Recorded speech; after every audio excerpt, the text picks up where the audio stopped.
सभी गुरमुख भाई बहनों को प्रेम भरी जय सच्चिदानंद जी। बंदो चरण सरोज गुरु मुद मंगल आगार। जय सेवत नर होत हैं भव सागर से पार। गुरा जी के सिमरन मात्र से नाशत विघ्न अनंत। ताते सर्व आरंभ में ध्यावत हैं सब संत। ताते सर्व आरंभ में ध्यावत हैं सब संत। बोलो जयकारा बोल मेरे श्री गुरु महाराज की जय। यदि हम अपने रोज के कार्यों के अवलोकन करना शुरू करें तो जैसे ही सूर्य उदय होता है हमारा दिन शुरू हो जाता है।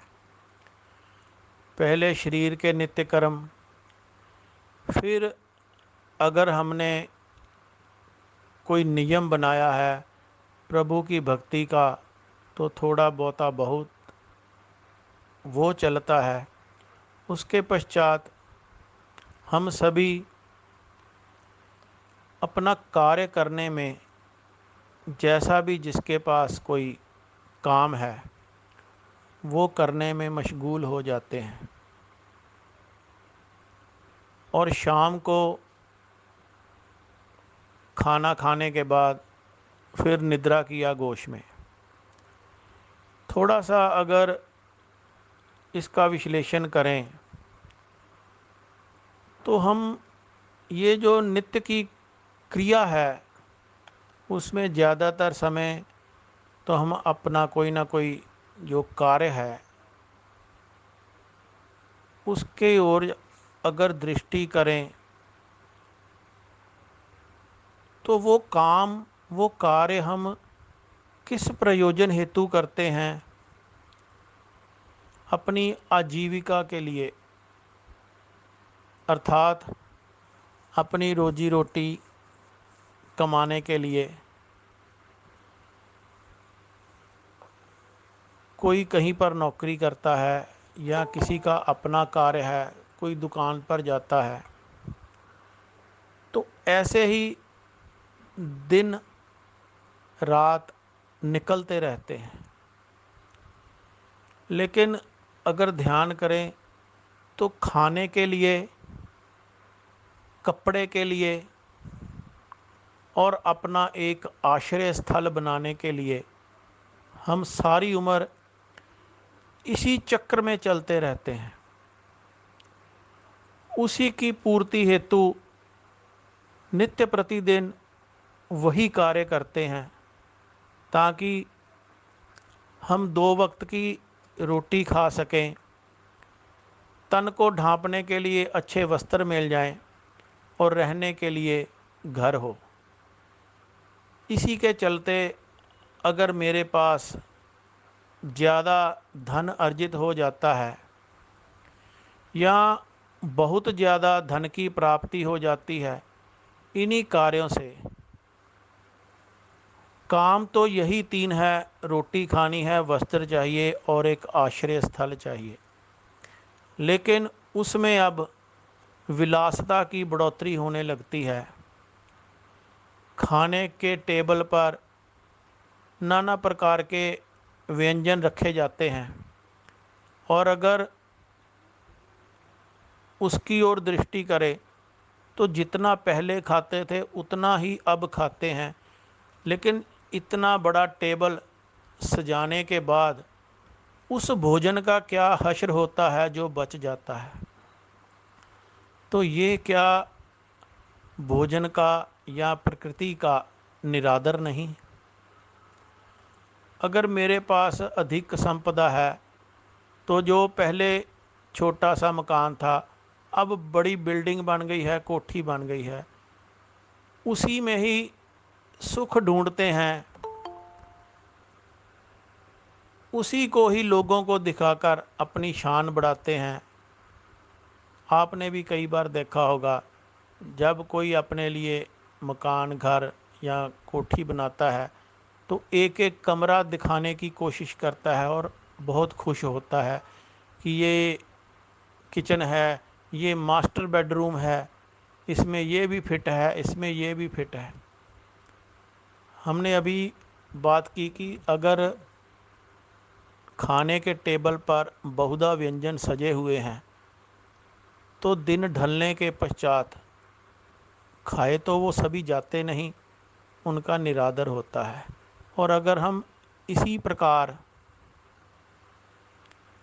उस घर में देखें जहाँ पर मैंने अपने लिए एक मास्टर बेडरूम बनाया, उसमें सभी सुविधा उपलब्ध करवाई, लेकिन ढलती आयु में क्या वो मास्टर बेडरूम मेरे लिए है? तब उस पर बच्चों का आधिपत्य हो जाता है। अगर उसके साथ कोई अपने दोस्त या रिश्तेदार या गेस्ट के लिए रूम बनाया है, वो भी अब कमरा बच्चों के जो नियर डियर हैं उनके लिए है। अब मेरा वो मास्टर बेडरूम नहीं रहा, मुझे कहाँ पर आश्रय मिला? ऐसे ही एक कोने में एक कमरा दे दिया जाता है। ये सबके साथ होता है, लेकिन फिर भी सब कुछ देखते भी हैं, सब कुछ समझते भी हैं। अब ये जो समय है धीरे धीरे व्यतीत होता है। अगर कोई नौकरी करता है, जब 60 वर्ष का होता है तो उसके बाद उसकी रिटायरमेंट आती है, तो हमने देखा है, आपने भी ये महसूस किया होगा कि जब उसको थोड़ा समय रह जाता है रिटायरमेंट में, तो जितने भी बंधु बांधव मित्रगण मिलते हैं वो यही पूछते हैं कि अब इसके बाद क्या करोगे? कुछ सोचा है आपने रिटायरमेंट के बाद अपना समय कैसे व्यतीत करोगे? हर प्रकार से ऐसी सलाह देते हैं कि आपका ये समय व्यतीत नहीं होगा, आप बहुत बोरियत महसूस करोगे, कहीं ना कहीं किसी प्रकार से इस समय को किल करने के लिए एंगेज हो जाओ, थोड़ा सा धन भी आ जाएगा। 60 साल कार्य करने के बाद जितना धन आया, देखे हैं मैंने ऐसे लोग भी जो 1.5 लाख 2 लाख के तकरीबन प्रति माह सैलरी लेते थे, रिटायरमेंट के बाद 25,000 पर किसी न किसी इंस्टीट्यूट में अपना समय व्यतीत करते हैं पर मंथ के लिए। फिर भी नहीं हम ये सोचते कि अगर यही समय हमें मिल गया है, इसको भी अब पैसा अर्जित करने के लिए या समय व्यतीत करने के लिए आयु के इस भाग को लगा रहे हैं। कभी मन में ऐसा ख्याल नहीं आता कि अगर ये परमात्मा की तरफ से बोनस के रूप में मुझे ये आयु मिली है तो उसको किसी और कार्य के लिए लगाएं। ये केवल और केवल वही सोच सकता है जो शुरू से बिगिनिंग से जिसके माता पिता ने उसके अंदर आध्यात्मिक के संस्कार भरे हुए हैं, या उसे किसी सच्चे सदगुरु देव की शरणागत मिली है। वो ही सोचता है कि ये जो समय है अब मैं इसको कहाँ पर व्यतीत करूं ताकि ये मेरा समय सकारत हो जाए। ऐसे ही भगवान श्री कृष्ण जी ने फरमाया है, या निशा सर्वभूताना तस्या जागृति संयमी वस्याम जागृति भूतानि सा निशा पश्यतो मुने।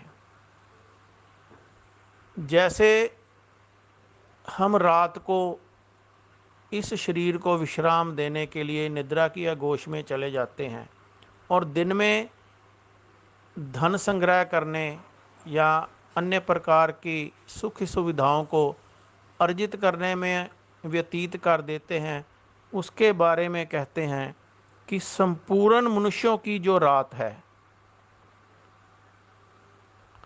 उसमें संयमी मनुष्य जागता है, और जिसमें साधारण मनुष्य जागते हैं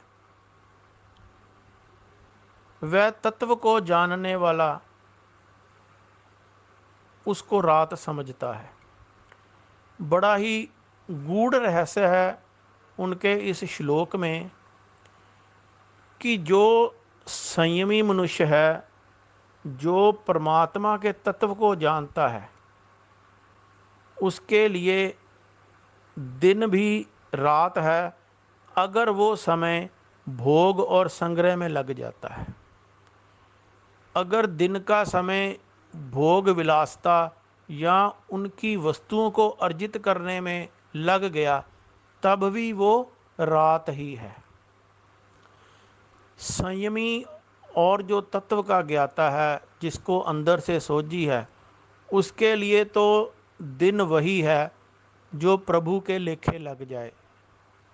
जो परमात्मा की याद में समय व्यतीत हो जाए वही उसके लिए दिन है, क्योंकि रात्रि का समय तो विश्राम में ही निकल जाता है। लेकिन हमारे सद्गुरुदेव हम पर कृपा करते हुए इस सभी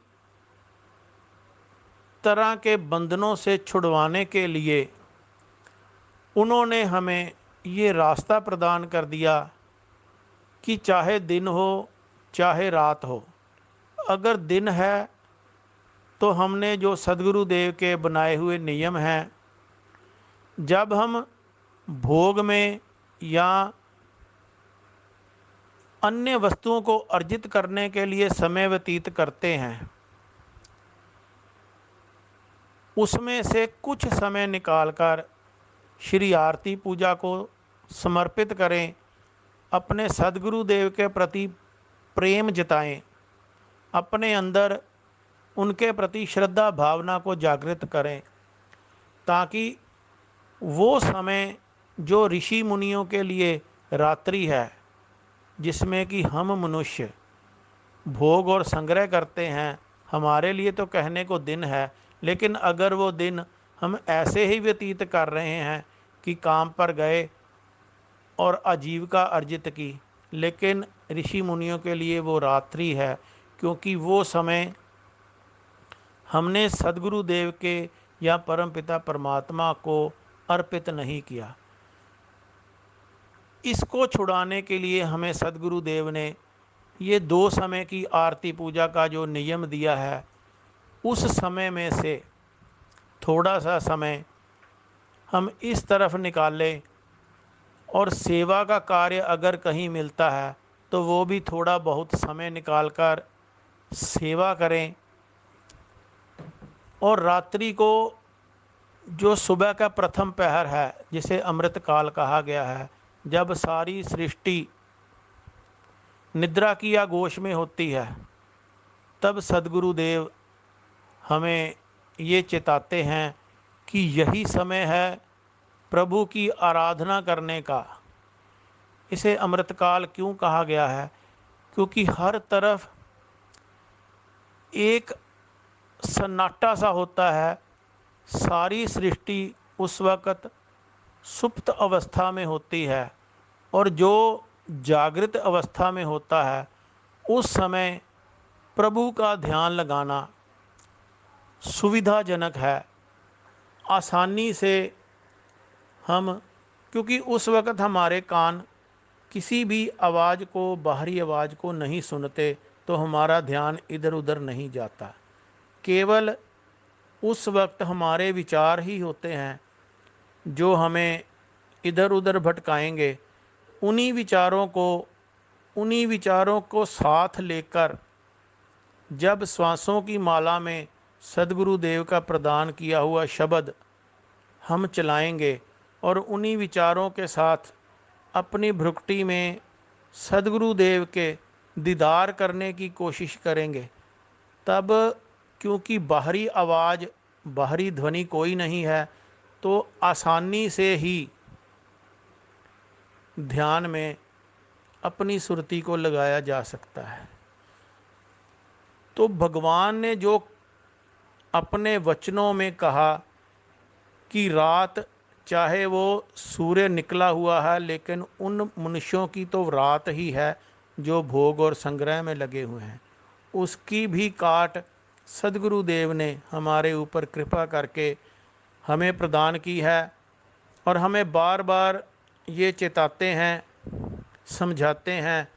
और आज तो एक ऑडियो भी आई है जिसमें श्री हजूर गुरु महाराज जी ने अपने मुखारबिंद से हम गुरुमुखों को एक बार दोबारा से, जिन्होंने नामदान पहले ले लिया हुआ है, उनको दोबारा से सदगुरुदेव ने इतनी कृपा की है कि हमारी पुकार सुनकर उन्होंने दोबारा से शब्द नाम को सुरत के साथ जोड़ने की विधि बताई है। बहुत ही जो संगत उस समय सदगुरुदेव के सन्मुख विराजमान थी, जयकारों से आकाश गुंजायमान हो गया। और बाद में तो प्रेम विभोर होकर संगतों ने खूब तालियां भी बजाई कि सदगुरुदेव ने हमें ये एक गिफ्ट दे दिया है। और दोबारा से सारी संगत को समझाया और चेताया है कि नामदान, ये जो सदगुरुदेव की लीला होती है, वो किसी न किसी प्रकार हमें खुश करके भी ये उस ओर प्रेरित करते हैं जो हमारी रूह के लिए, हमारे शरीर के लिए, हमारे लोक के लिए, हमारे परलोक के लिए नितांत आवश्यक है। इसलिए हमारा ये फर्ज बनता है कि इतने दयालु, परोपकारी, परम संत, उनकी शरणागति हमें मिली है, तो हम उनके बताए हुए नियमों का पालन करें और जैसा भी आदेश होता है उस पर भरसक प्रयत्न करने चलने की, और सदगुरुदेव का दामन कसकर पकड़ना है। यही हमारे इस लोक में और परलोक में सहाई हैं। बोलो जयकारा, बोल मेरे श्री गुरु महाराज की जय।